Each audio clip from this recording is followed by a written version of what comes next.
Mungkin tuan-tuan perempuan biasa dengar perkataan pelepasan gadaian tu, dan ada mungkin juga yang tak pernah dengar, baru pertama kali, baru malam ni first time dengar perkataan pelepasan gadaian. Apa yang sebenarnya dimaksudkan dengan pelepasan gadaian? Okay. Jadi dalam transaksi jual beli hartanah, tuan-tuan perempuan sebagai seorang penjual ataupun sebagai seorang pembeli, bila kita tengok dalam geran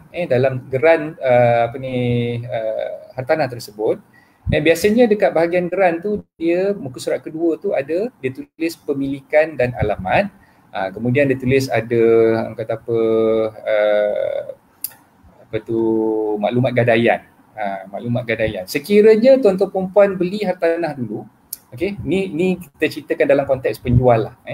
So bila tuan-tuan perempuan sebagai penjual, bila tuan-tuan perempuan asalnya dulu beli hartanah tersebut, dan beli tu ada pinjaman buat loan dengan pihak bank, maka tuan-tuan perempuan mesti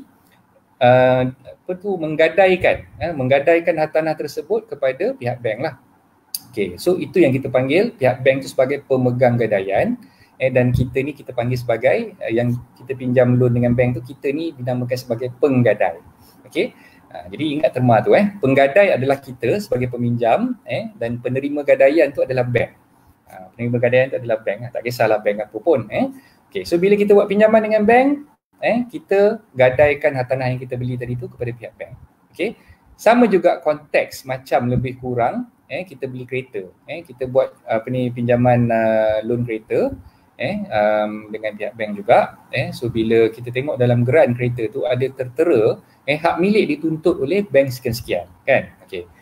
So di bawah National Land Code, Kanun Tanah Negara telah pun menggariskanlah berkenaan dengan gadaian ni. Okay. Ada beberapa perkara penting lah yang tuan-tuan perempuan perlu tahu. So bila kita beli hartanah yang berstatus ada geran individu, tak kira lah geran individu tu hak milik strata ataupun hak milik individu untuk landed property. Okay. Bila kita buat transaksi pinjaman dengan pihak bank, yang mana property yang ada geran individu, cagaran ataupun kita punya sandaran tu kita namakan dia sebagai gadaian. Okay, saya nak ceritakan benda ni sebab saya nak tuan-tuan perempuan faham. Ada perbezaan yang mana geran yang hartanah yang dipegang di bawah geran individu ataupun geran strata, yang untuk setiap unit ataupun setiap rumah tersebut tu ada geran individu dia. Okay, so bila kita buat pinjaman dengan bank, kita akan menggadaikan hartanah tersebut kepada pihak bank. Okay, so itu terma yang kita panggil sebagai gadaian. Gadaian, okay. Yang kedua, bezanya adalah untuk hartanah yang tidak ada geran individu ataupun belum ada lagi geran stratanya, kita tak panggil cagaran tersebut ataupun what we call cagaran lah, bahasa mudah ni cagaran lah kan. Cagaran yang kita letakkan kepada pihak bank tu sebagai gadaian, kita tak panggil benda tu sebagai gadaian. Kalau hartanah tu masih dipegang di bawah master title ataupun hak milik induk, kita panggil transaksi tu sebagai assignment. Tu tuan-tuan perempuan kena faham. Gadaian lain, assignment lain. Okay. So kalau katalah kita pinjam dengan bank, rumah yang kita beli tu dah ada geran individu, maka kita akan gadaikan hartanah tersebut kepada pihak bank. Tapi kalau misal kata belum ada geran individu, masih lagi dipegang di bawah hak milik induk ataupun master title, kita akan assignkan kepada bank. Okay, so kena faham dua terma yang berbeza ni. Okay, dua terma yang berbeza. Sebab apa saya tekankan dua perkara ni? Sebab prosedur ataupun proses untuk pelepasan gadaian tu dia berbeza. Yang mana ada geran individu yang kita gadaikan kepada bank, kita tertakluk kepada Kanun Tanah Negara ataupun National Land Code. Okay. Kalau kita beli hartanah yang belum ada geran individu, yang masih menggunakan master title, kita gunakan assignment, dia tidak tertakluk kepada National Land Code. So tu perbezaan utama yang tuan-tuan perempuan perlu tahulah. Okay. Cerita dia sama je lebih kurang. Okay. Beli hartanah, tak ada duit, pinjam dengan bank. Okay, bank pun bagi pinjaman. Okay, sebagai balasan pinjaman yang bank dah bagi tadi tu, bank minta kita gadaikan hartanah kita kepada bank.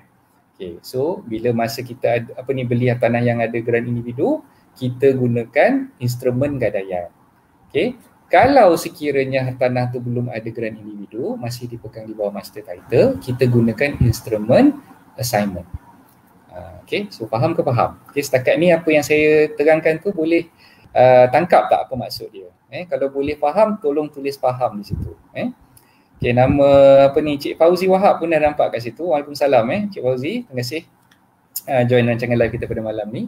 Okay, setakat ni faham tak apa yang saya terangkan tadi? Perbezaan antara gadaian dan juga assignment.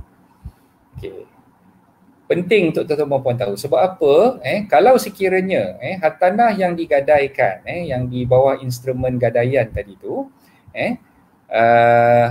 bila katalah berlaku pelanggaran terma ataupun kontrak perjanjian pinjaman kita dengan pihak bank, kalau katalah kita termiss bayar, kita terlupa ataupun memang tak ada duit nak bayar installment, na'udzubillah, minta jauh lah, tak ada duit nak bayar installment, kita dah termiss bayar mungkin lebih daripada 3 kali, biasanya bank akan mengambil tindakan lelongan ke atas kita. Jadi kalau katalah tuan-tuan perempuan yang gunakan instrumen gadaian tadi, terma gadaian tu sebenarnya bukan terma yang suka-suka diletakkan sebagai gadaian, sebab benda tu ada termaktub di dalam kanun tanah negara. Jadi bila kita termiss bayar, mematuhi terma dan syarat yang ditetapkan oleh pihak pemegang gadaian, oleh bank, bank berhak untuk menjalankan tindakan foreclosure, foreclosure proceeding dipanggil, ataupun tindakan lelongan ke atas hartanah tersebut. Itu yang tuan-tuan perempuan perlu fahamlah. Kalau sekiranya hartanah yang dipegang di bawah master title, yang kita panggil tadi sebagai instrumen assignment, yang assignment ni pula dia tidak tertakluk di bawah kanun tanah negara, dia hanya tertakluk kepada terma yang terkandung di dalam perjanjian pinjaman yang kita sign dengan pihak bank tadi, dan juga yang kita panggil deed of assignment. So terma yang terkandung di dalam deed of assignment dan juga perjanjian pinjaman tadi itulah yang terpakai. Sebab tu bila kita cerita pasal lelongan, lelongan saya pernah cerita dulu dalam rancangan live saya saya rasa beberapa minggu yang lepas lah, saya pernah discuss tentang topik lelongan tu. Bila tuan-tuan perempuan nak beli hartanah melalui lelongan, lelongan ni biasanya ada 3 tempat. Ada 3 tempat yang berbeza. Pertama, lelongan di pejabat tanah. Yang kedua, lelongan di mahkamah. Mahkamah ni mahkamah tinggi. Yang ketiga, lelongan di private auction ataupun lelongan di bilik lelongan yang khas lah. Dia bukan di mahkamah tinggi ataupun di pejabat tanah tadi kan. So kat mana bezanya? Bezanya adalah dia kalau sekiranya kita beli hartanah dan kita gunakan instrumen gadaian, lelongan tu akan dibuat sama ada di pejabat tanah ataupun di mahkamah tinggi sahaja. Itu beza dia lah. Kalau kita menggunakan instrumen assignment, lelongan tu akan dibuat di bilik auction ataupun bilik lelongan. Sama ada bilik lelongan tu dibuat di dewan ataupun di hotel dan sebagainya, itu bergantung pada bank sendirilah. Bank yang akan tentukan kat mana lelongan tu akan dibuat. Jadi ni dah panjang cerita ni kan. So saya harap tuan-tuan perempuan boleh follow lah apa yang saya cuba nak terangkan kat sini. Kalau saya terlalu laju sangat, tuan-tuan perempuan tak boleh nak tangkap apa yang saya cuba nak sampaikan tu, tolong masukkan di ruangan komen, coach laju sangat coach, slow sikit. Nanti saya cuba kupas dengan lebih perlahan dan lebih mudah untuk tuan-tuan perempuan faham lah. So maknanya dari segi tindakan lelongan yang bank nak buat tadi tu bergantung kepada instrumen yang digunakan. Kalau instrumen gadaian, maka tindakan lelongan tu perlu berpandukan kepada National Land Code ataupun kanun tanah negara, dan dia akan dibuat di pejabat tanah ataupun di mahkamah tinggi. Kalau sekiranya dia menggunakan instrumen assignment, lelongan tu boleh dibuat di bilik lelongan private ataupun di mana-mana hotel dan sebagainya, bergantung pada pihak bank tu sendirilah nak buat kat mana.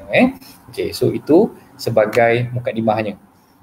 Mukadimah ni belum masuk isi lagi, baru mukadimah. Okay, so saya harap apa yang saya terangkan tadi tu tuan-tuan perempuan boleh faham lah. Okay, so saya nampak Puan Nuri Ruzita kata faham kat situ, Cik Rashid pun kata faham, Cik Noah Alias pun kata faham, terima kasih. Muhammad Marbawi Taha pun kata faham kat situ, alhamdulillah. Okay, terima kasih. Right. Okay, so sekarang ni baru dah kita nak masuk ke topik yang saya nak discuss pada malam ni, iaitu pelepasan gadaian. Okay, so bila kita buat transaksi jual beli, jual beli hartanah. Okay, contohlah macam katalah tuan-tuan perempuan sekarang ni dah menandatangani perjanjian jual beli dengan pihak peguam. Okay, antara penjual dengan pembeli. Okay, katalah tuan-tuan perempuan ni sebagai penjual. Sebagai penjual dah tanda tangan dokumen perjanjian jual beli SNP dengan pembeli tadi. Okay. So perkara pertama yang lawyer kena buat selepas dah matikan stamp lah, selepas dah matikan stamp, okay, lawyer akan buat perkara pertama yang saya akan nyatakan kat sini nanti, iaitu lawyer akan tulis surat untuk mendapatkan apa yang dipanggil sebagai penyata tebus hutang ataupun redemption statement. Okay, kalau ada pen dengan kertas, tulis. Kalau boleh masukkan kat ruangan komen tu lagi bagus. Siapa-siapa yang ada pada malam ni tolong tulis. Tolong komen dekat ruangan komen tu apa yang saya kata ni. Step pertama lawyer kena buat adalah untuk mendapatkan penyata tebus hutang ataupun redemption statement. Redemption statement daripada bank penjual. Okay, so katalah tadi macam saya dah ceritakan, hartanah tadi dah digadaikan kepada pihak bank oleh penjual bila dia nak buat pinjaman nak beli rumah tu dulu. Okay, so kita dah tahu dah sedia maklum bahawa katalah bank penjual tu adalah kata bank sotong lah katakan. Okay, bank sotong. Okay, so bank sotong tahu kan maksud bank sotong tu apa kan, bukan sotong-sotong tu bukan, bank sotong tu tahu je lah, yang dia punya logo tu ada sotong kat situ kan. Okay, so dah digadaikan kepada bank sotong. Jadi perkara pertama yang lawyer kena buat adalah menulis surat. Menulis surat untuk mendapatkan penyata tebus hutang ataupun redemption statement daripada bank yang memegang gadaian tersebut. Okay, katalah tadi bank sotong, okay, maka lawyer akan tulis surat kepada bank sotong untuk dapatkan redemption statement tadi. Okay, berapa lama tempoh yang diperlukan untuk mendapatkan redemption statement tadi? Okay, soalan tu agak subjektif. Sebab apa? Dia bergantung pada bank tu sendirilah. Okay, tapi kebiasaannya lah, kebiasaannya kalau katalah saya yang tulis surat kepada bank, dalam tempoh 2 ke 3 minggu lah biasanya. 2 ke 3 minggu redemption statement tu akan dihantar ataupun dikeluarkan oleh pihak bank untuk saya collect. Dan kalau katalah lawyer yang proaktif, biasanya dia akan buat follow up lah. Dia akan buat follow up untuk dapatkan redemption statement tu segera. Okay, tapi segera-segera pun paling cepat lah yang saya pernah dapat pun less than 2 weeks lah.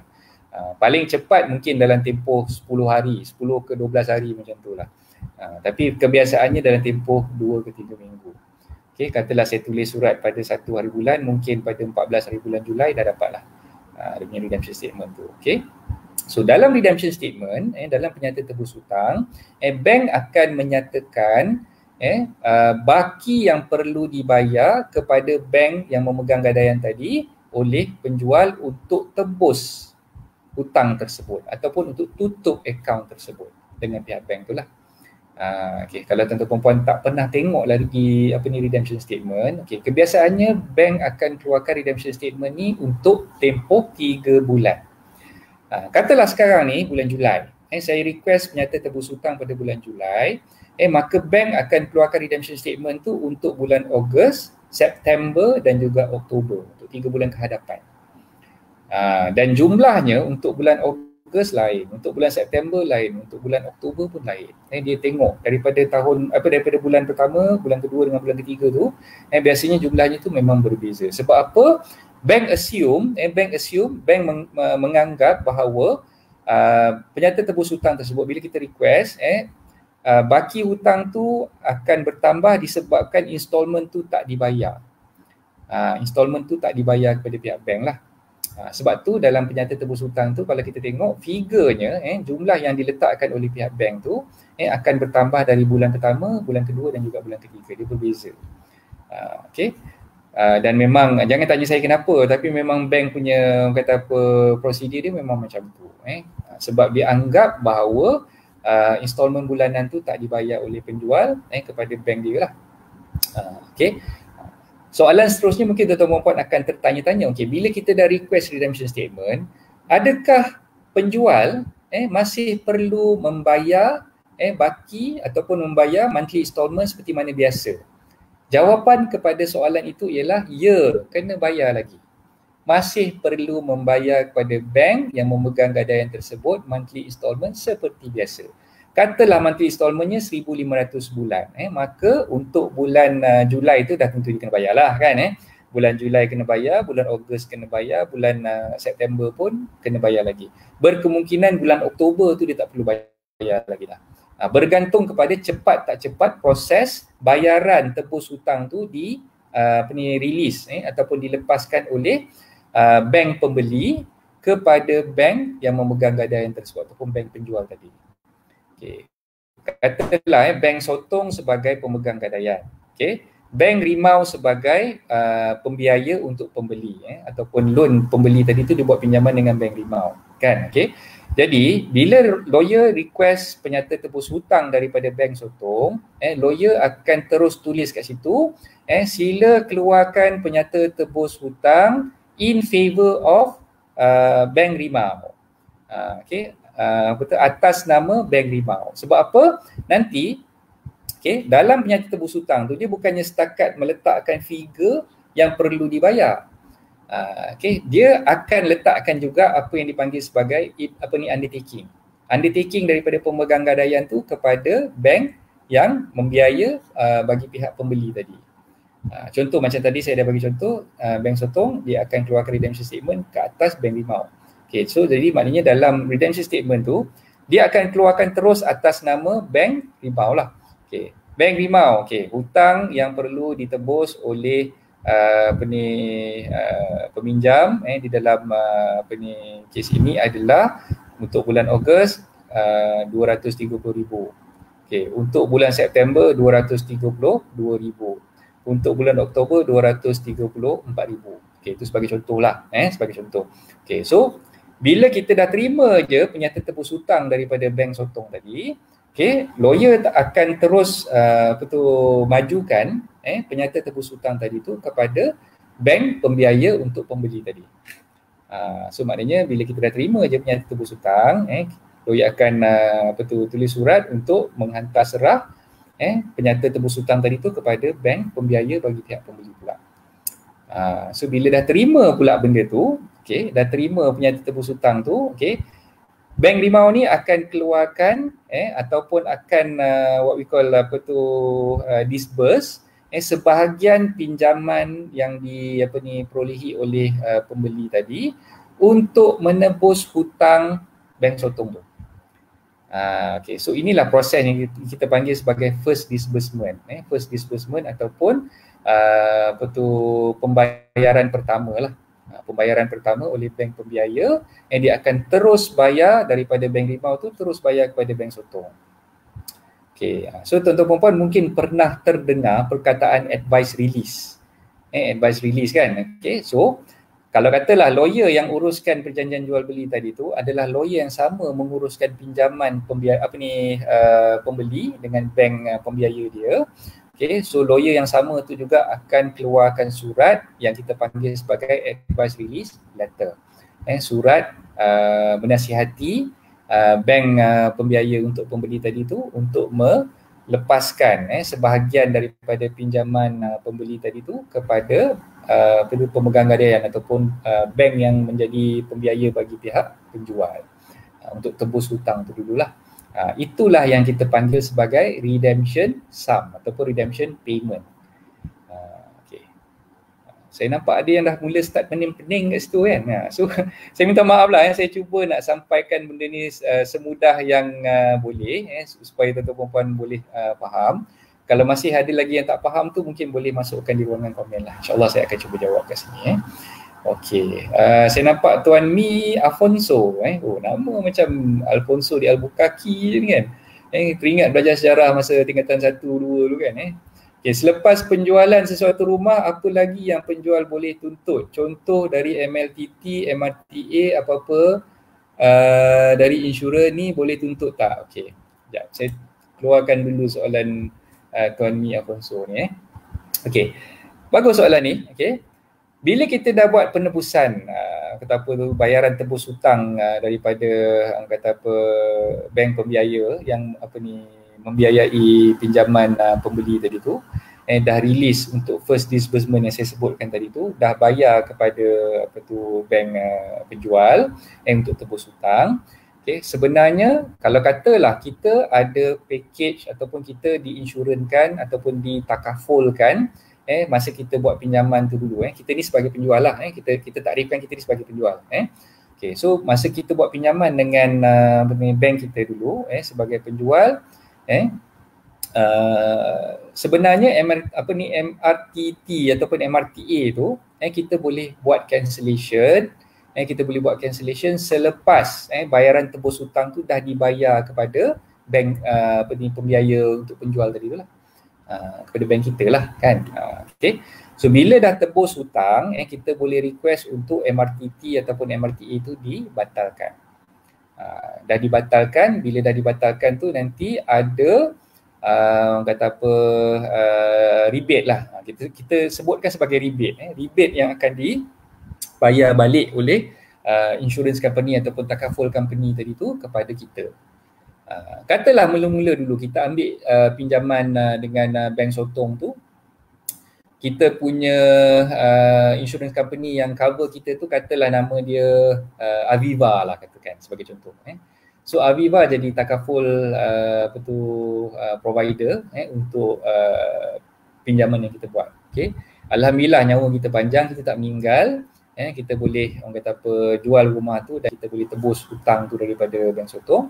Okay, dan bila kita dah tebus hutang tu daripada bank sotong dan seperti yang saya dah pernah ceritakan dululah, ambil MRTT ataupun ambil MRTA ni, kalau kita tak meninggal, sebenarnya kita dalam keadaan yang orang kata apa tak dapat apa-apa benefit dari situlah. Okay, bukan nak kata tak dapat apa-apa benefit, tapi sebenarnya kita alhamdulillah lah kita dipanjangkan umur, kita patut bersyukur lah kan kita tak meninggal. Kan ada setengah orang tu kata rugilah aku ambil MRTT, ambil MRTA, nyawa aku panjang, so aku tak dapatlah nak enjoy apa ni MRTT ataupun MRTA punya coverage tadi tu sebab nyawa aku panjang sampai aku habis bayar kan, sampai aku habis bayar aku tak dapat apa-apa kan. Sebenarnya salah tanggapan tu. MRTT ataupun MRTA ni adalah untuk membantu kita, bukan kita lah sebenarnya, membantu waris kita lah untuk melangsaikan segala hutang-hutang yang ada tu sekiranya nyawa kita tak panjang. Dan kita patut bersyukur lah sebab nyawa kita panjang. Kenapa kita rasa tak bersyukur pula sebab nyawa kita panjang kan? Kita kena bersyukur lah kan. Orang yang mempunyai tanggapan yang kata ambil insurans ni rugi sebab dia tak meninggal, itu memang within betul komo orang tu bongok lah kan. Ada ke dia doa dia mati kan? Patut dia doa lah nyawa dia panjang kan. So alhamdulillah dia nyawa dia panjang, dia tak perlulah nak orang kata apa mengguna pakai MRTA ataupun MRTT tu so tak sempat lah apa insurance company tu nak bayar coverage tu kan. Jadi mentality tu kena betulkan sikit. Ambil MRTT atau MRTA ni bukan untuk mati, ambil MRTA ataupun MRTT tu untuk protection. Itu keyword dia sebenarnya kat situ, protection. Jadi macam yang Tuan Mi Alfonso tanya tu, sebenarnya kalau kita dah tebus hutang tu tadi, katalah pinjaman tenure tu 30 tahun. Tenure tu 30 tahun, okay, kita dah tebus hutang tu pada tahun yang ke-10 lah katakan. Sekejap je kita pinjam tu 10 tahun je. Lepas tu dah jual rumah tu nak tebus hutang tu kan. Okay. So bila dah tebus hutang tu, maka premium yang kita dah bayar ataupun kalau MRTA kita panggil dia sebagai premium, kalau MRTT kita tak panggil sebagai premium tapi kita panggil sebagai contribution. Contribution yang kita dah bayar tadi tu kita boleh minta insurance company ataupun takaful company tadi tu untuk pulangkan balik kepada kita lah lebihan yang tak digunakan tadi tu. Kita boleh tuntut. So untuk menjawab soalan Tuan Mi Alfonso, sebenarnya boleh. Kita boleh tuntut balik yang tak dapat yang kita tak guna pakai sampai tenure 30 tahun tu habis. Maknanya tahun ke-10 kita dah cancel kita punya polisi ataupun kita punya sijil takaful tadi tu, yang kita boleh dapatkan balik dia punya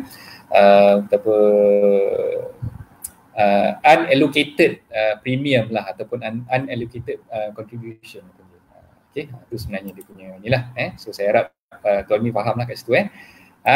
Pandai pun Faizah tulis redemption sum. Okay, inilah dia sebenarnya apa tu yang saya sebutkan tadi sebagai tebus hutang. Redemption sum tu maknanya bayaran tebus hutang yang kita perlu bayar kepada kata apa, bank lah, kepada bank penjual tadi tu.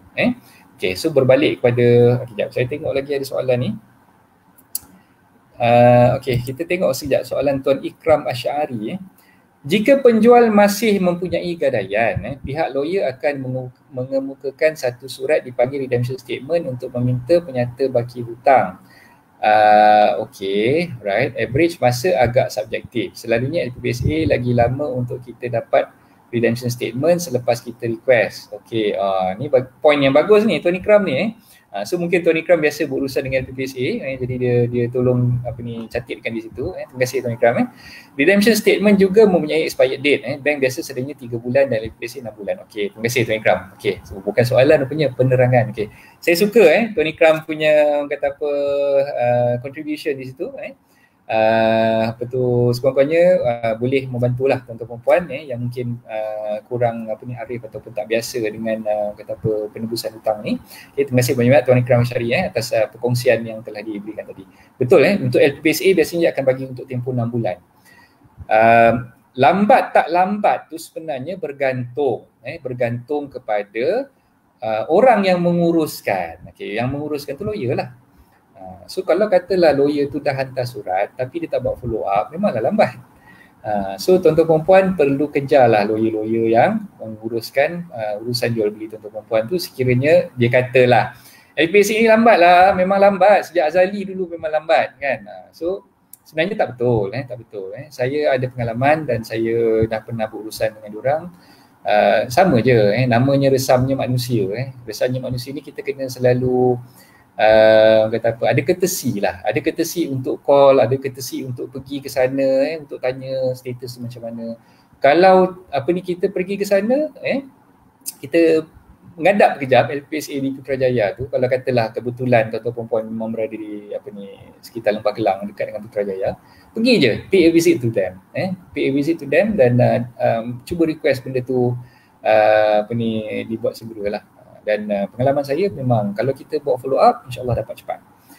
So tak semestinya nama LPPSA, nama yang bila kita dealkan dengan government tu je kita nak benchmark dia orang ni memang lambat. Tak semestinya lambat. So tanggapan tu perlu, perception tu perlu diubah lah, perlu diubah. Nak cepat kena follow up. Kalau tak follow up memang lambat kan. Tu dia punya keyword lah. Tak kisahlah kita berurusan dengan siapa sekalipun, dengan bank ke dengan LPPSA ke, sama je lebih kurang. Okay, terima kasih Tuan Ikram. Okay, okay, Muhammad Izzuddin Tuan Muhammad Izzuddin ada tanya ni, saya dulu beli rumah kat Puncak Alam, bila nak jual baru tahu selama ni saya tak ada MRTT dalam oh ya ke? Tak ada MRTT, bahaya tu Tuan Muhammad Izzuddin kalau misal kata tak ambil MRTT. Okay, alhamdulillah Tuan Izzuddin dah sempat jual rumah tu. Na'udzubillah, minta jauh, katalah berlaku apa-apa, kita tak sempat nak jual rumah tu, kita dah tak ada, kita dah meninggal. Kesian anak-anak kita, isteri kita, waris yang kita tinggalkan terpaksa menanggunglah beban hutang tu bila kita tak diinsurankan. Okay. Jadi itulah pengajaran lah untuk semua. Jadi saya kalau boleh lah saya syorkan tuan-tuan perempuan, siapa yang ambil pinjaman dengan pihak bank, sebaik-baiknya ambillah MRTT ataupun MNTT, tak kisah. So sebagai seorang Islam kita pilih yang halal lah, yang halalan thayyiban. So ada juga yang mempersoalkan alah MRTT ke MRTA ke sama je, namanya insurans juga. Sebenarnya tak, berbeza. Kalau dari segi, saya ni bukannya ustaz lah, tapi saya nak sharekan sikit lah. Kalau katalah ada kawan saya yang datang jual insurans sebelah ni, okay, dan ada seorang lagi yang datang jual takaful sebelah sini, okay. InsyaAllah sebagai seorang Muslim, insyaAllah saya akan pilih yang ambil takaful kan, yang jual takaful tadi tu. Sebab apa? Jangan kita mempersoalkan instrumen yang tu apa, ada unsur-unsur insurans juga di dalam takaful tu sendiri. Sebenarnya benda tu bukan untuk kita persoalkan. Sama juga macam katalah, saya percaya ramai kawan-kawan saya yang ada dalam ni yang sedang menonton ni yang mungkin seorang trader saham.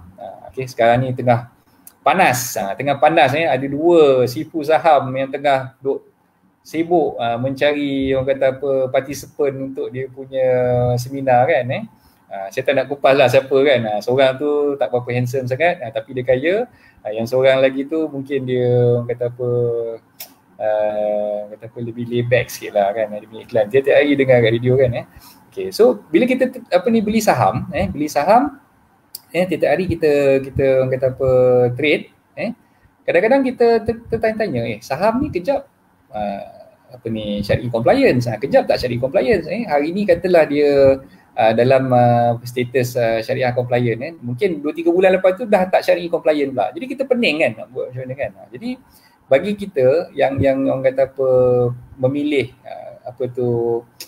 jalan yang diredai Allah dan sebagainya, sah-sahlah kita pilih yang kata apa yang syariah compliance lah kan. So bila kita tengok kaunter-kaunter yang tak syariah compliant ni, jangan ditanya kenapa sekejap dia comply, sekejap tak comply dan sebagainya kan. So nak senang dah memang kata apa board of syariah dah kata benda tu halal, kita beli yang halal je lah tak payah pening-pening kepala. Sama juga macam takaful kan. Ada yang ada unsur-unsur gharar, ada unsur-unsur syubhah di situ. Kenapa kita nak pergi pilih yang ada unsur gharar dan ada unsur syubhah kat situ kan? Kita pilih yang halalan thayyiban lah, depan mata dah ada. Kalau dulu tak ada option, mungkinlah kita terpaksa pilih yang ada unsur-unsur syubhah tu. Tapi sekarang ni memang kita dah ada option, dah boleh pilih dah yang ada yang halal tu. Sama juga macam kita pergi kedai nak makan kan, kita tahu nama kedai Acong kan, dah sah-sah nama Acong.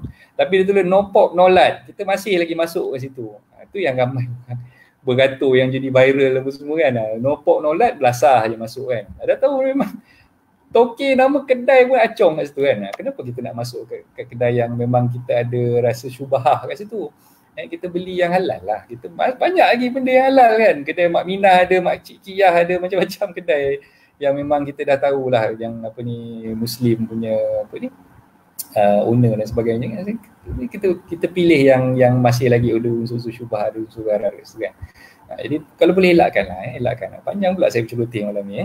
Okay, minta maaf lah kalau ada yang terasa dan sebagainya. Saya just nak sharekan saya punya ni lah. Okay, Dr. Narimah pun ada. Terima kasih Dok join kita malam ni. Tuan Mi Afonso, terima kasih Tuan dengan jawapan. Sama-sama. Saya harap dapat membantulah Tuan Mi. Nanti buat satu sesi tentang MRTT. Oh, mungkin Tuan Marbawi dah terlepas. Masa PKP itu kita dah cerita dah. MRTT dan MRTA tu, perbezaan MRTT dan MRTA itu saya dah cerita dah. Dalam MRTT dan MLTT. Dia memang ada perkongsian yang saya dah buat dulu sebelum ni. Mungkin Tuan Marbawi boleh tengok YouTube channel hartanah anda. Okey. Sekejap saya sharekan. Ni. Tengok kat bawah ni. Subscribe, follow FB page, YouTube channel, Instagram hartanah anda. Semua ada. Dalam tu Tuan Marbawi boleh tengok saya dah kongsikan perbezaan di antara MLTT dan juga MRTT. MRTA dengan MRTT tu beza dia simple je. MRTA assurance. A tu stands for assurance. Assurance tu untuk yang konvensional lah. Yang MRTT T tu stands for takaful. Yang takaful tu yang saya sebutkan tadi lah, yang halalan thayyiban yang memang dah di syar'i compliance kan. Tu beza yang kita ni lah.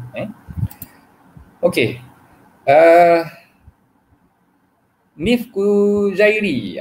So Tuan Nif ni ada tanya, first disbursement ni kalau ada hutang maintenance macam mana? Jangan salah faham kalau katalah hutang maintenance ni sebenarnya kalau katalah Tuan Nif Tuan Nazrul aku saya panggil Tuan Nazrul ada Tuan Nazrul sebagai penjual nak jual hartanah. So bila nak jual hartanah biasanya kita sign SMP. The moment kita sign SMP kan pembeli akan bayar baki deposit kan. Baki deposit katalah deposit tu 10%. 3% dah bayar masa upon booking dengan agent dengan rent. Ada baki lagi 7% dibayar kepada peguam sebagai pemegang stakeholder. Sebagai stakeholder lah. So peguam bila dah terima baki deposit tadi, sebelum dia lepaskan baki deposit itu kepada penjual, peguam kena pastikan semua tunggakan-tunggakan yang berkenaan dengan maintenance, tunggakan cukai pintu, cukai tanah, tunggakan utility, bil-bil utility mungkin ni dah water, TNB, Syabas dan sebagainya, dan maintenance yang kita terhutang dengan management corporation ataupun JMB, peguam kena guna pakai duit yang dah dipegang di bawah stakeholder tadi tu untuk selesaikan semua tunggakan yang ada. Jadi bila Tuan Nazrul tanya sama ada kena mengena tak bila kita nak dapatkan first disbursement tu dengan pembayaran semua tunggakan-tunggakan ni? Jawapannya ya. Jawapannya ya. So bila kita dah peguam dah terima deposit, peguam dah ketepikan, dah bayar siap-siap tunggakan-tunggakan yang berkenaan dengan hartanah tadi, yang mana penjual tu belum membayar, jadi bila dah bayar, barulah baki itu dilepaskan, baki deposit itu dilepaskan kepada penjual. Dan resit-resit pembayaran tu perlu ditunjukkan kepada pihak bank. Bank pembiaya untuk pembeli tadilah. Perlu ditunjukkan kepada pihak bank untuk membolehkan pihak bank release ataupun disburse first disbursement untuk settlekan redemption sum tadi tu dengan bank penjual. So itu sebenarnya dia punya senarionya lah. So kalau ada tunggakan yang belum diselesaikan, nak tak nak memang kena settlekan dulu. Ini yang kadang-kadang berbahaya sekiranya penjual bersetuju untuk tidak mengambil deposit ketika perjanjian jual beli itu ditandatangani. Kenapa? Sebab kalau penjual ni jenis yang memang tak ada duit, dia nak settlekan tunggakan tu, dia tak ada duit, dalam masa yang sama dia pun berbaik hati, sangat bermurah hati untuk memberikan kelonggaran kepada pembeli tadi tu untuk tak perlu nak bayar deposit 10% kepada dia masa signing SNP. Mungkinlah dalam kes yang melibatkan 100% financing. Pembeli tadi tu dia buat 100% financing yang dapat pinjaman 100% daripada bank. Dan dia membenarkan pembeli tadi tu untuk membayar keseluruhan baki harga jual, keseluruhan harga jual yang 100% tadi daripada pinjaman yang dibuat dengan bank pembeli tadi itulah. So dalam keadaan macam ni, maka penjual tu perlu bersedia untuk melunaskan segala tunggakan yang ada. Bila dia ada hutang, tunggakan maintenance, tunggakan cukai pintu, cukai tanah, semua tu dia kena selesaikan dululah. Penjual tu kena pastikan yang dia dah bayar dulu. So unfortunately, kalau kes-kes yang melibatkan penjual yang mungkin tak berapa tak berapa nak ada duit, itu yang jadi masalah. Bila jadi macam tu yang kadang-kadang stuck. Yang kau pergi baik hati sangat tak bagi tak minta deposit awal-awal tu, kenapa kan? So yelah, saya baik hati sebab saya nak tolong bayar ni, kesian dia kan. Dia tak boleh nak bayar deposit tu, nanti loan. Loan 100% is 100% loan. Itu tak ada isu. Deposit tu sebenarnya bagi saya adalah penting. Ni kita dah off topic sikit, keluar sikit daripada apa yang kita nak bincangkan pada malam ni. Ada Ren yang tanya saya lah, coach, buyer ni macam serius nak beli kan, rumah ni harga 150 kan, 10% deposit should be 15,000 lah, 15,000. Lepas tu dia check dekat bank, dia boleh dapat 100% financing. Ni first house dia apply rumah skim perumahan belia katakan dia dapat 100% financing. Dia tanya saya, macam mana coach kita nak ambil deposit daripada dia? Jawapan kepada soalan tu saya cakap, yes, seboleh-bolehnya awak minta deposit daripada dia. Kena ada komitmen daripada buyer tadi tu untuk menunjukkan yang dia serius nak beli rumah tu lah. Ini kadang-kadang sekarang ni, Ren ni pun saya faham juga, dia nak pastikan case tu close. Dia takut nanti kalau tak ambil booking daripada buyer ni, takut terlepas sebab tak ada buyer yang setuju nak beli kan. Tapi bagi saya sebenarnya untuk menghilang ataupun mengurangkan risiko buyer-buyer yang tak serius ni, sebaik-baiknya tuan-tuan dan puan carilah buyer yang boleh bayar deposit. Kalau tak boleh dapat 10% pun, sekurang-kurangnya dia bayar earnest deposit yang 3% tu. Sekurang-kurangnya 3% earnest deposit tu kena secure dulu. Janganlah kata nak minta 500 ke. Minggu lepas minggu lepas saya ada cerita tentang benda ni kan. Bayar 500 dah nak lock dah rumah tu kan. Dah tak pasal-pasal, katalah rumah tu hot listing. Hot listing tak payah risau lah kan. Tak payah nak risau. Ada je insyaAllah hot listing tak ada masalah. Lain lah kalau cold listing kan. Listing yang memang kat Ulul Banat mana lah. Rumah yang memang tak ada orang tengok tempat gym bertendang ke apa ke, yang kita risau tak ada buyer nak beli. So mungkin lah boleh lah kita bagi kelonggaran di situ. Tapi kalau hot listing tak payahlah kan. Dah tentu arah memang orang akan berebut-rebut nak beli rumah tu. Tak payahlah nak ambil deposit cepat kan. Tunggu sampai orang yang betul-betul serius nak beli, yang dah ada ready 10%, baru you all ambil. Barulah close dengan buyer-buyer yang macam tadi itulah. Okay? So jangan mudah sangat berlembut hati dengan orang. Kita kadang-kadang kita fikir untuk masa tu, kita tak fikir untuk masa akan datang. Katalah buyer ni tak serius, tiba-tiba dia tak jadi nak beli rumah tu, dia back off. Dia tak risau pun sebab dia bayar 500, dia bayar 1000. Apa yang dia nak risau kan, baru bayar 1000. Apa yang dia nak mungkinlah bagi dia tak apalah aku bilang 1000 kan. So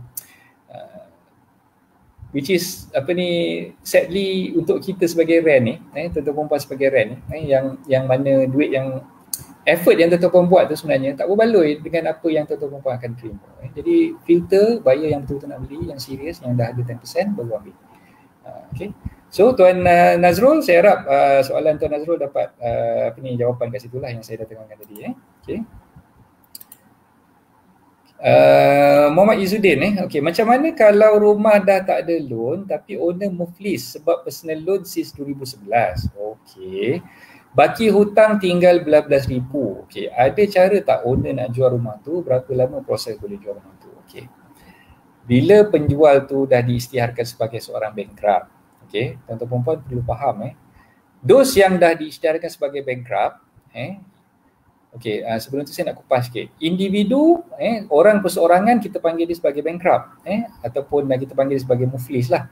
Okay. Kalau syarikat kita tak panggil dia sebagai bankrupt, tapi kita panggil dia sebagai wind up. Okay, so itu perbezaan yang ni. Ini pun saya pernah cerita dulu lah. Just nak bagi all orang kata apa, ada vocab yang baru kat situ lah, untuk you all faham lah kat situ. So bankruptcy untuk individu, winding up tu untuk yang berstatus syarikat lah. Okay, so dalam kes yang Tuan Izzuddin tanya ni, kalau katalah seorang penjual tu dah diisytiharkan muflis, bila dah diisytiharkan muflis, tidak boleh tidak kena dapatkan leave ataupun dapatkan pelepasan daripada Jabatan Insolvensi terlebih dahulu, baru dia boleh jual rumah tu. Kena faham kat situ, kena faham kat situ. Tak kisahlah muflis disebabkan hutang dia beli rumah tu tadi, pinjaman yang dia buat dengan bank untuk membeli rumah tu tadi, ataupun muflis disebabkan perkara lain, hutang kredit kad ke, hutang kereta ke, hutang personal loan ke, tak kisahlah. As long as status dia tu adalah seorang bankrupt, maka bila dia nak jual, nak sign aja perjanjian jual beli, dia kena dapatkan pelepasan ataupun leave daripada Jabatan Insolvensi Malaysia, daripada JIM. Itu memang dia punya step yang perlu dibuat lah. Okay, so untuk menjawab soalan Tuan Izzuddin ni, okay, kalau misalnya kata owner tu muflis, memang tak boleh tidak, kena settlekan dulu, dapatkan pelepasan daripada insolvensi, baru dia boleh jual rumah tersebut kepada pembeli yang berminat lah. Okay. So berapa lama proses yang nak ambil lah masa tu. Okay, biasanya kalau kita tulis surat kepada Jabatan Insolvensi Malaysia, okay, ada kes-kes yang saya pernah lalui sebelum ni, dan kes-kes yang saya pernah lalui sebelum ni tu memang agak tragis sikit lah, sebab penjual ni tak tahu pun yang dia bankrupt. Kelakar tak kelakar kan, dia tak tahu pun yang dia bankrupt. Rupa-rupanya dia pernah jadi guarantor. Jadi guarantor pada, tak silap saya, anak buah dia. Anak buah dia ada buat pinjaman pelajaran tu, sambung belajar ke luar negara. Okay, so dia kena saman, dia kena tindakan kebankruptan, langsung tak tahu sebab dia dah berpindah daripada alamat lama dia tu, dan dia pun tak update pada pihak yang dia jadi guarantor tu kan. Dia tak update alamat baru dia dan sebagainya. Jadi surat-surat saman dan sebagainya tu tak terima. Okay. Jadi bila sampai ke status kebankruptan, sampaikan dia tak tahu yang dia tu bankrupt. Okay, bila saya buat SMP tu, saya buat bankruptcy search di Jabatan Insolvensi Malaysia, barulah saya dapat detect bahawa penjual tu adalah seorang bankrupt. Okay, so pada masa tu saya terus tanya dengan dia, Encik ni dah bankrupt sebenarnya, Encik tahu tak Encik ni bankrupt? Dia kata dia tak tahu. Okay, dia tak tahu, so dia ceritalah, okay, sebenarnya apa yang, sebab kita tahu daripada carian kebankruptan tu kita boleh search siapa yang membuat tuntutan dan sebagainya tu, kita boleh dapatkan ni lah. So daripada situ rupa-rupanya yang tuntutan yang dibuat tu oleh yang dibuat tu loan JPA. So bila tak boleh nak bayar apa semua tu, dia kena sebagai guarantor tu dia kena lah. JPA ke marah-marah, tak selesai marah, loan marah, tak boleh nak bayar, guarantor tu kena bankruptcy. Okay, so dia jadi seorang bankrupt. Bila dah jadi seorang bankrupt, saya cakap dengan dia, okay, Encik tak boleh jual rumah ni selagi belum dapat kebenaran ataupun leave daripada Jabatan Insolvensi Malaysia. Okay, so pada masa tu barulah kita nak buat permohonan, nak dapatkan surat pelepasan dan sebagainya daripada Jabatan Insolvensi. Dan proses tu ambil masa lebih kurang dalam 3 bulan. 3 bulan lebih kurang lah. Lebih kurang 3 bulan barulah dapat dia punya pelepasan tu. Bila dah dapat pelepasan kebenaran tu barulah boleh diteruskan dengan dan surat kebenaran daripada Jabatan Insolvensi itu sebenarnya dah adalah syarat-syarat yang ditetapkan. Syarat-syarat yang ditetapkan oleh Jabatan Insolvensi untuk dia comply lah. So bila dah sampai ke tahap yang terpaksa panjat Jabatan Insolvensi untuk dapatkan surat dan sebagainya tu, so merumitkan keadaan lah. Dan kesian juga kepada pembeli ni, sebab mungkin pembeli ni dia expect nak masuk rumah tu awal, dia expect boleh selesai dalam tempoh 3 bulan. Rupanya 3 bulan tu hanya nak selesaikan masalah insolvensi tu saja. So tambah lagi beberapa bulan, so kes tu tak selesai, hampir setahun juga baru selesai. Baru selesai, barulah buyer tu dapat kunci. Dan mungkin ada yang tanya, kenapa penjual tu tak bagi je kunci tu awal ni, buyer tu boleh masuk dulu kan. So dalam kes ni memang bukan semudah tu, sebab saya sendiri sebagai peguam dalam kes-kes yang melibatkan dan satu lagi, rumah tu masih didiami oleh penjual tadi tu. Penjual tu tak boleh nak serah kunci sebab dia masih lagi duduk rumah tu. Dan dia tunggu duit masuk baru dia keluar lah kan. So dalam hal macam ni sebenarnya kita perlu berhati-hati lah. Sebelum kita nak jual rumah tu, sebaik-baiknya kita buatlah online search je sekarang ni. Bankruptcy search, tuan-tuan perempuan boleh buat secara online. Gunakan online service semurah RM15 ke? RM15 tak salah saya. Semurah RM15, kena buat kalau nak buat bankruptcy search ni, buat di MyEG pun boleh.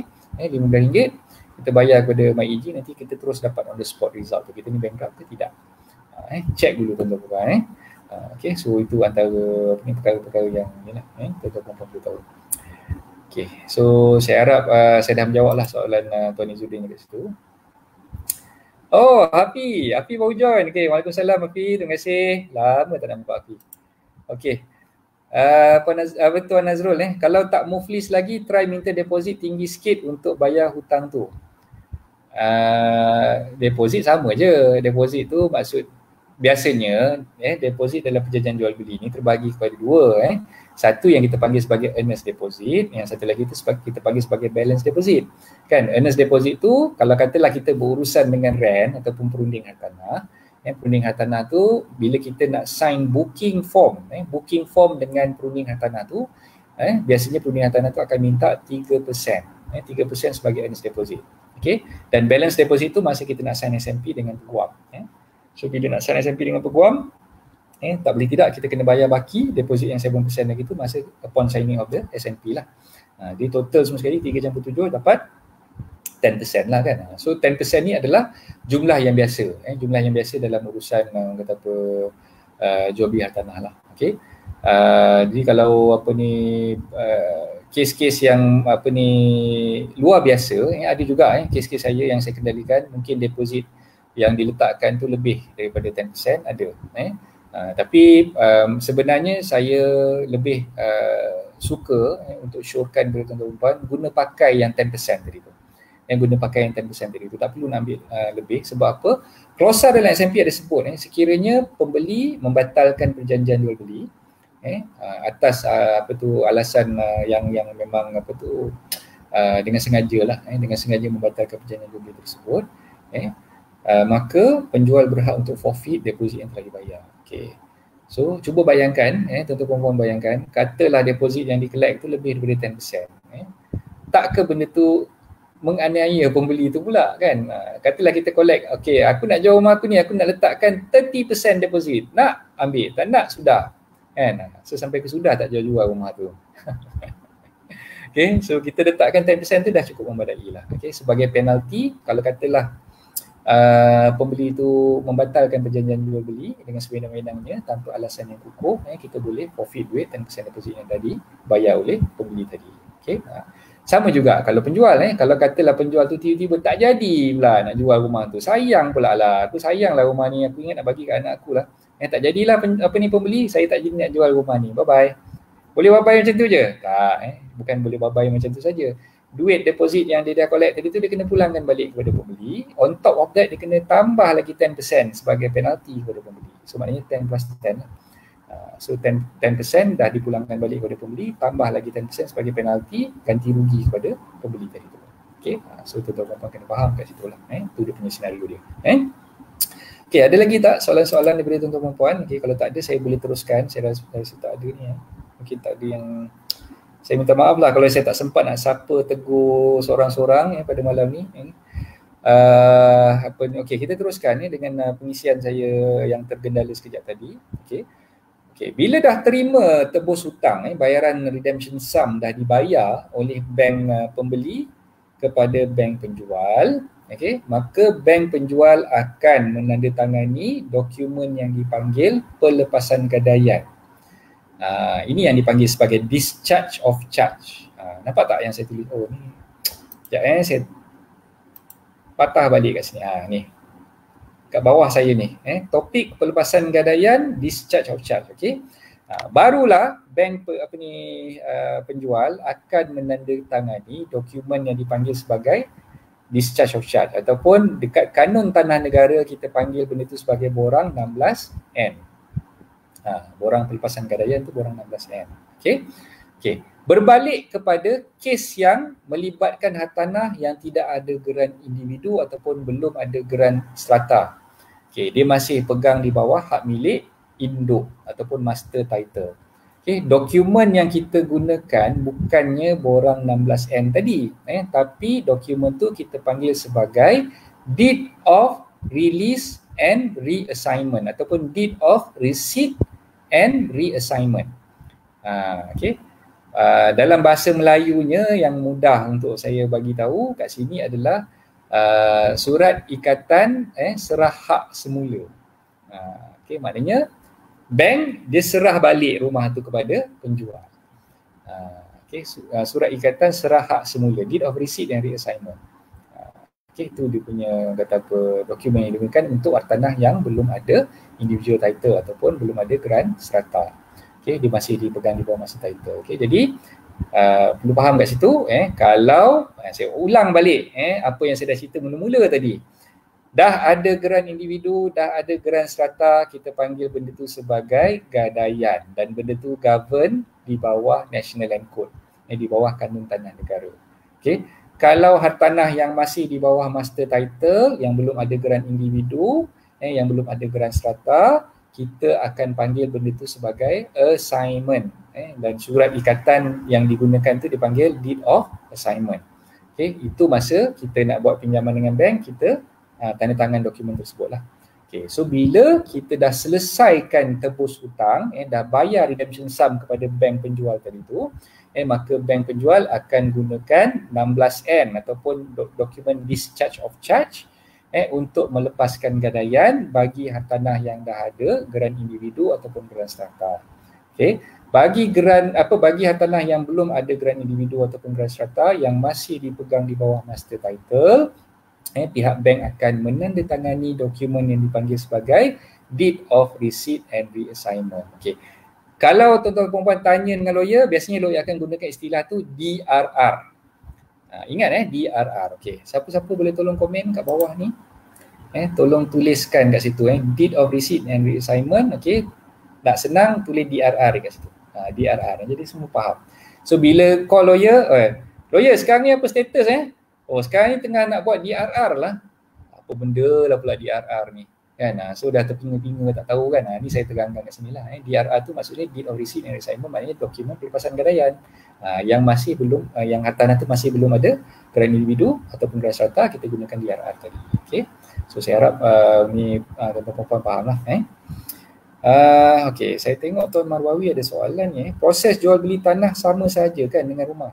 Sama je lebih kurang. Cuma jual beli tanah ni beza dia mungkin bila kita nak serahkan vacant possession ataupun serahkan milikan kosong. Kalau rumah dia ada kunci kan, kalau tanah mana ada kunci. Kecuali dah tanah tu ada pagar kan. Ada pagar tu ada mangga pula kat depan pagar tu kan. So mungkinlah kita serahkan kunci tu juga tapi macam yang Tuan Mawi tadi tu lebih kurang je, sama je SMP yang digunakan pun mungkin ada beza sikit kat sana sini kan. Tapi instrumen yang digunakan sama je. Yang saya cakap tadi gunakan gadaian, dokumen 16N untuk lepaskan gadaian, semua tu sama je. Okey, sama je. Terima kasih. Tuan Fauzi dah tulis kat situ DRR, Deed of Receipt and Reassignment. Okey, terima kasih Tuan Fauzi. Okey, ada apa-apa nak tanya tak setakat ni? Semua jelas dan clear. Kalau tak faham boleh tanya lagi kepada saya. So saya boleh, insyaAllah saya cuba nak jawab sebaik yang mungkin lah. Saya cuba nak terangkan kepada tuan-tuan puan bagi tuan-tuan puan faham lah. Saya tak suka sebenarnya bila saya buat kelas orang tak bertanya. Saya suka bila tuan-tuan perempuan bertanya. Sekurang-kurangnya saya tahu yang tuan-tuan perempuan ni bersama-sama dengan saya. Manalah tahu tak tanya ni tuan-tuan perempuan letak handphone kat tepi sebelah bantal dah terlelap dah kan. Saya tengok telefon tu yang tengok tuan-tuan perempuan kan. Bukan tuan-tuan perempuan tengok saya tengah bercakap ni. Jadi bila tuan-tuan perempuan bertanya tu saya tahu yang tuan-tuan perempuan ni adalah orang-orang yang proaktif, yang suka dengar saya berkongsi, yang suka dengar penjelasan saya ni dan yalah, lagi banyak soalan tanya lagi bagus. Banyak yang kita boleh belajar bersama insyaAllah. Okay, ada lagi tak soalan-soalan yang nak ditanya tu? Jangan segan-segan. Saya bukan suruh tuan-tuan perempuan kata apa berdiri ke apa. Bukan saya nampak pun. Dia tulis kat ruangan komen tu je. Ada lagi tak soalan? Kalau ada silakan tanyakan dekat ruangan komen tu.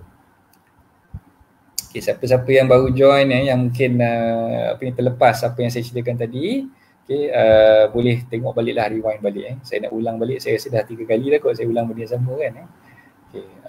Okay, selanjutnya bila dah buat pelepasan gadaian, dah buat pelepasan gadaian, maka bank akan hantar dokumen pelepasan gadaian tersebut pada peguam dan peguam akan matikan stamp. Akan stamping lah sama ada dokumen 16N tadi tu pun ataupun DRR tadi tu akan dimatikan stamp. Okay.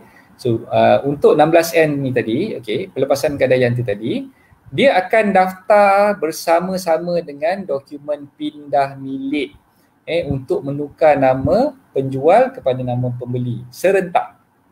Dia akan buat serentak. Ada 3 dokumen sebenarnya yang akan didaftarkan serentak. Apa dia?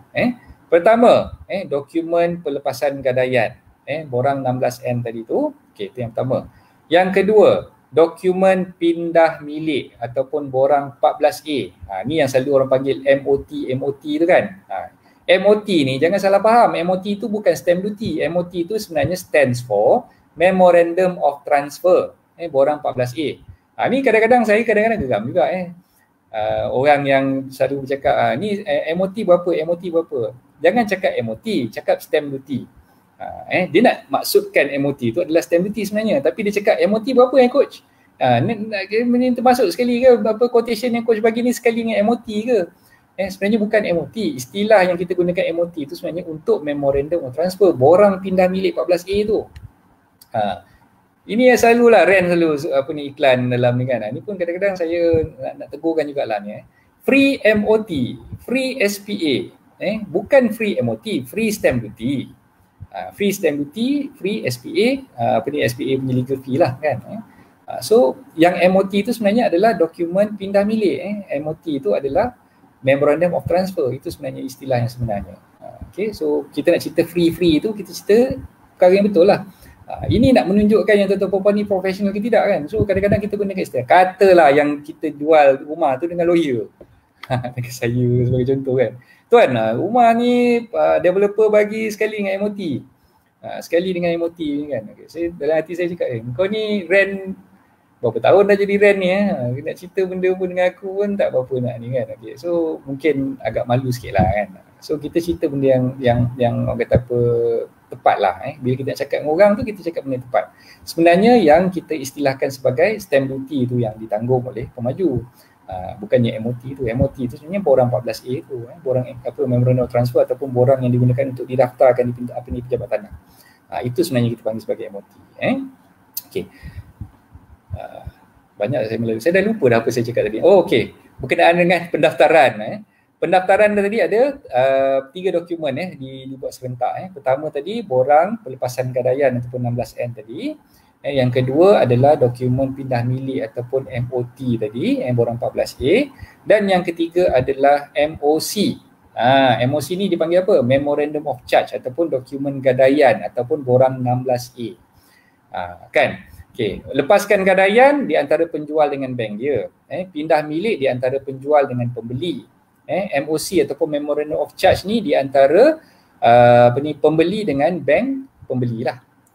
Yalah, pembeli buat loan juga kan. So bila pembeli buat loan dengan bank rimau tadi, maka MOC tadi tu ditandatangani di antara pembeli sebagai peminjam dengan bank rimau sebagai penerima gadaian yang baru lah.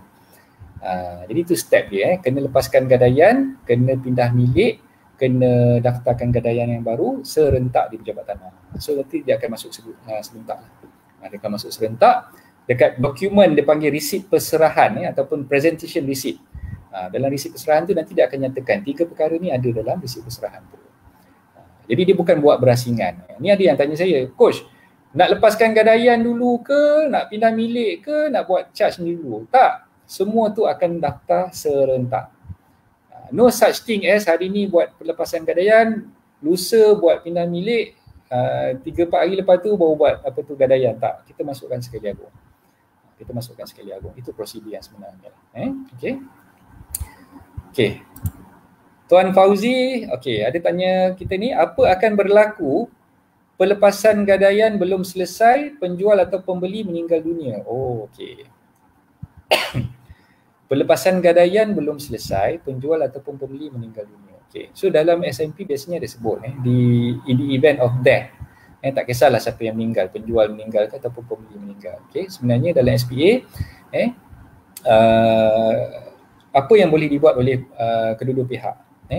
Kalau sekiranya pembeli nak meneruskan dengan pembelian, yang meninggal ni katalah penjual, maka pembeli berhak untuk meneruskan pembelian tersebut dan urusan yang melibatkan penjual tadi tu perlu diteruskan oleh waris ataupun wasi yang dilantik oleh pentadbir pusaka lah.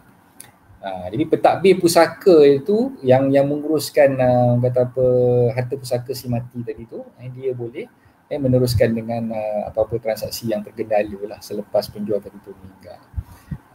Dalam SPA dia sebut macam tu.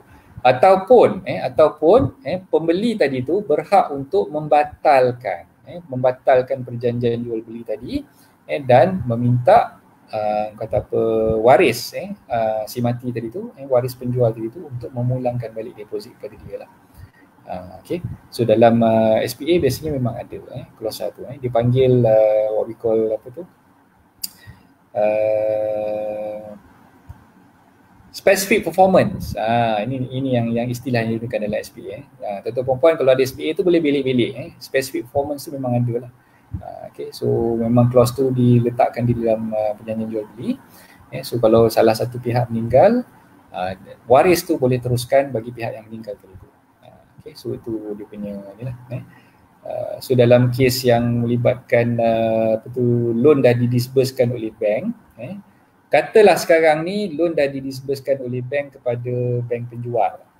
Kepada bank penjual. Yang meninggal tu pembeli pula.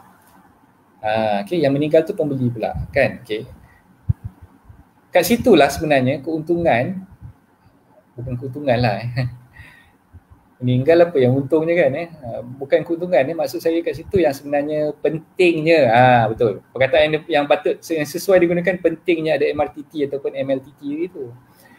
Pentingnya ada MRTT sebab the moment bank dah disburse saja loan tu, walaupun at first stage untuk settlekan bayaran tebus hutang, sebenarnya MLTT ataupun MRTT tu dah kicks in lah, maknanya dah start dah kick off dah.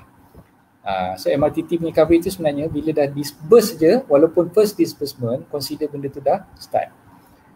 Tapi sebenarnya dalam kes-kes tertentu lah, ini yang saya pernah dengar lah, perkara-perkara macam ni pernah timbul. Dalam kes-kes tertentu, sebenarnya cause of death tu, sebab kematian tu perlu dilihat ataupun perlu ditengok oleh pihak insurans, oleh pihak syarikat takaful. Sebab kadang-kadang bila kita ambil insurans, especially yang melibatkan sum covered yang tinggi, yang katalah dia buat pinjaman untuk rumah 1 juta kan, Macam saya sendiri dulu sebelum saya dapat ambil MRTT dengan rumah saya ni, saya kena buat medical check up. Medical check up tu kena menunjukkan yang saya ni sihat, tak ada apa-apa penyakit dan sebagainya, baru saya layak, saya boleh membeli MRTT dari tu. So cost of death tu sebenarnya biasanya lah syarikat takaful tu akan tengok apa sebab kematian. Kalau katalah kematian tu disebabkan penyakit yang mungkin telah dihidapi oleh peminjam tadi tu dah lama, sejak sekian lama kan. Jadi mungkin seawal kita nak ambil MRTT tu pun, MRTT tu dah di reject lagi. So MRTT pun sebenarnya kita tak boleh nak beli sebab kes yang melibatkan pinjaman yang besar, memang biasanya lah syarikat takaful dia minta kita buat medical check up dulu untuk membolehkan mereka risk assessment lah, nak assess kita punya risiko tu lah. Sama ada kita ni memang nyawa panjang ke, kita ni jenis yang memang nyawa-nyawa ikan dan nak meninggal ke kan. So daripada situ sebenarnya yang syarikat takaful akan buat risk assessment, sama ada diorang ni sanggup untuk insurankan ataupun mentakaful, memprotect kita ataupun tidak. So kena tengok kat situ lah. So berbalik pada soalan Cik Fauzi ni tadi, kalau dia ambil MRTT pada masa tu dan cause of death tu disebabkan accident, accident ni memang akan dibayar. Sebab accident ni kita tak tahu, nama je pun accident kan, meninggal disebabkan kemalangan dan sebagainya, jadi dia akan bayar lah.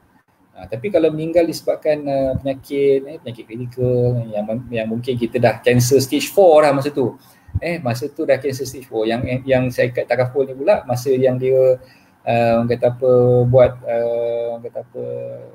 protection tu, mungkinlah underwriter tu terlepas pandang, dia tak nampak yang sebenarnya ada past history orang yang mengambil package takaful tadi tu, dia tak nampak yang dia ada history berpenyakit kanser kan. So bila kena je kanser ataupun mungkin dia tak declare pun bahaya juga.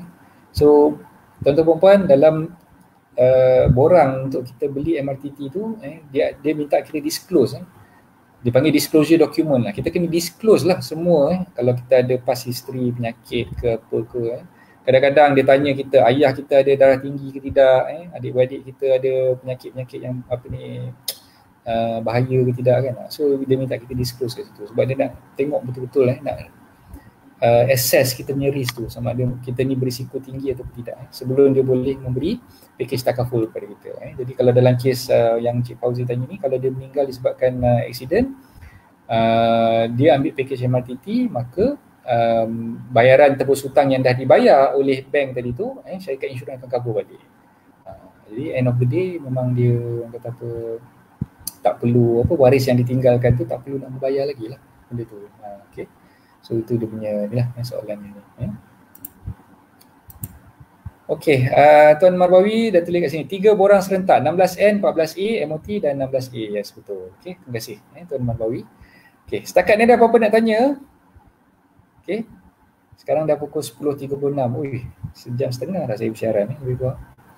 Sejam 20 minit. Sejam 20 minit dah kita bersiaran secara live.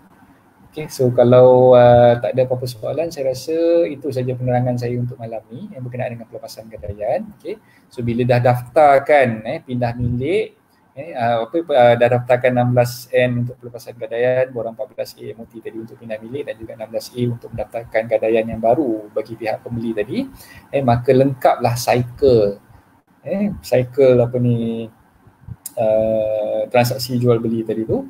Dan selepas dah didaftarkan tiga-tiga dokumen ni tadi, maka dengan resit perserahan yang kita dah hantar ke pejabat tanah ataupun presentation receipt yang kita dah hantar ke pejabat tanah tu, kita dah terima daripada pejabat tanah, maka lawyer dah boleh advise untuk second disbursement pula. Dah boleh advise untuk pihak bank pembeli release baki pinjaman pembeli kepada lawyer sebagai stakeholder. So itulah ketikanya yang lawyer akan terima duit daripada bank pembeli dan duit tadi tu akan dilepaskan pula kepada penjual. Okay, so itu yang tuan-tuan perempuan perlu faham. Dia punya step tu macam mana. Okay, dan saya harap perkongsian saya malam ni dapat sedikit sebanyak memberi orang kata apa, panduan lah kepada tuan-tuan dan puan semua, dan semoga apa yang saya kongsikan tu memberi manfaat. Dan insyaAllah sekali lagi saya nak ambil kesempatan ni kejap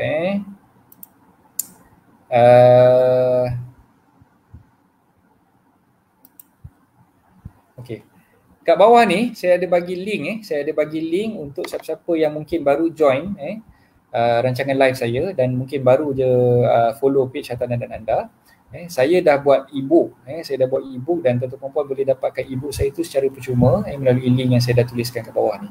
https://hartanahdananda.com/ebook tips hartanah. Boleh dapatkan secara percuma. Saya bagi secara percuma. Tuan-tuan perempuan hanya perlu isikan maklumat, nama, nombor telefon dan juga email, hantarkan maklumat tersebut kepada saya, dan insyaAllah esok staf saya akan emailkan kepada anda. Siapa yang request e-book tu akan di-emailkan secepat mungkin lah. InsyaAllah by tomorrow kita dah boleh emailkan. Okay, so to those yang mungkin belum lagi mendapat e-book saya, boleh dapatkan e-book saya melalui link di bawah ni. Okay. Dan kepada sesiapa yang berminat untuk join seminar Hartanah Strategi Tarik Leads khususnya untuk perunding hartanah dan mereka yang berminat nak jadi perunding hartanah, belum orang kata apa terbuka lagi fikiran nak join ke tak nak join ke kan, so nak dapatkan gambaran macam mana sebenarnya kerjaya sebagai perunding hartanah ni, boleh join seminar Hartanah Strategi Tarik Leads yang saya anjurkan, insyaAllah pada 21 bulan Julai 2020 hari Selasa. Jangan risau, tak payah nak datang ke tempat saya, tuan-tuan perempuan boleh tengok je kat handphone sebab saya buat secara online, 2 in 1 sebenarnya, secara online dan juga secara berdepan. Siapa yang berkelapangan nanti insyaAllah saya akan panjangkan jemputan. Jemputan tu macam jemputan kahwin lah, dah panjangkan jemputan kahwin tu kena datang lah. Yang dah terima jemputan kahwin tu kalau tak datang saya tak nak kawan dia. Okay. So siapa-siapa yang dapat jemputan tu untuk hadir berdepan, berjumpa saya depan-depan, saya harap semua jangan menghampakan saya lah, sebab saya jemput orang-orang tertentu saja. Ada 30 je tempat yang saya allocate, sebab PKPP ni kita terpaksa ikut SOP kan, so tak boleh lebih daripada 30 orang. Ada penjarakan sosial di situ. Jadi siapa yang berkelapangan yang boleh hadir, saya akan bagi tahu untuk datang ke suasana ilmu pejabat saya. Dan siapa yang tak boleh nak hadir, jangan risau. Nak tengok kat Sabah ke, nak tengok kat Sarawak ke, nak tengok kat Perlis ke, Cik On ada Cik On. Cik On kalau ada kat ni mesti ada kat Perlis ni kan. So semua boleh tengok melalui kita pun online. Nanti siapa yang dah join STL, Strategi Tarik Leads, tuan-tuan perempuan akan boleh tengok kita punya seminar tu secara online, tak perlu nak susah payah nak pergi ke Ceras lah.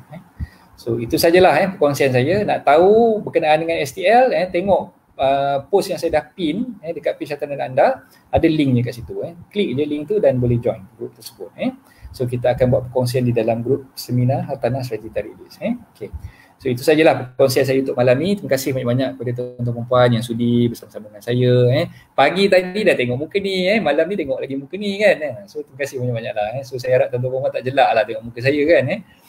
Dan insyaAllah kalau ada kelapangan, kita akan buat lagi sesi live seperti ni dan tentunya membincangkan topik-topik baru lah, insyaAllah. Okay, so itu saja daripada saya. Minta maaf kalau saya ada terkasar bahasa, kalau saya ada guris perasaan sesiapa ke pada malam ni, saya minta maaf banyak-banyak. Okay, dan bukan niat saya untuk memalukan ataupun nak mengenakan sesiapa lah. Saya cuba nak bagi sharing, nak bagi tuan-tuan faham. So penerangan yang saya sampaikan tu mungkin kadang-kadang ada off the limit sikit. So saya minta maaf lah banyak-banyak. Okay, itu saja perkongsian daripada saya pada malam ni. Okay, Assalamualaikum warahmatullahi taala wabarakatuh. Bye-bye.